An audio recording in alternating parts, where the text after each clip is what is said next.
আসসালামু আলাইকুম বন্ধুরা, কেমন আছেন? আশা করি ভালো আছেন। আমি আল্লাহর রহমতে ভালো আছি। তো বন্ধুরা, গুঁড়া মাছ রান্না করছি, আর ওই যে নদীর পোয়া মাছ আর পটল ভাজা, তাই সবাইকে দিয়ে আমি খেতে বসছি। বন্ধুরা দেখেন, আমি একটা খাবারের ভিডিও দেই না, আমি আজকে খাবারের ভিডিও দিছিলাম, কিন্তু আমার বাচ্চার মারা যে ভাত খেতে ভাত খেতে বসলে কতবার যে উঠা লাগে বাচ্চাদেরকে নিয়ে, তাই সেই একটু ভিডিওটা আর কি দেখাচ্ছি। আমি ভাত খেতে গেছিলাম, আরে আমার বাচ্চাটা খেলতেছে, তখন আমার খাবার দেখে বাচ্চাটা আয়সা পড়ছে। আয়সা সেও ভাত খাবে, তাই আমি তাকেও ভাত খাওয়াচ্ছি, কিন্তু সে এটা ধরে ওইটা ধরে, আসলে এভাবে তো ভাত খাওয়াই যায় না।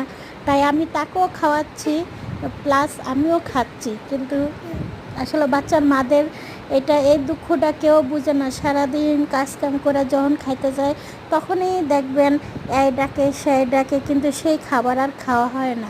আমার এই খাবারটা আমি 2 ঘন্টা পরে খাবারটা খেয়েছি, কারণ আমার বাচ্চাটা খুবই ডিস্টার্ব করছে খাবারের ভিতরে। আর তো জানেন, এই খাবারের ভিতরে খেতে বসলে বাচ্চারা ডিস্টার্ব করলে আসলে খাবারই খাওয়া যায় না।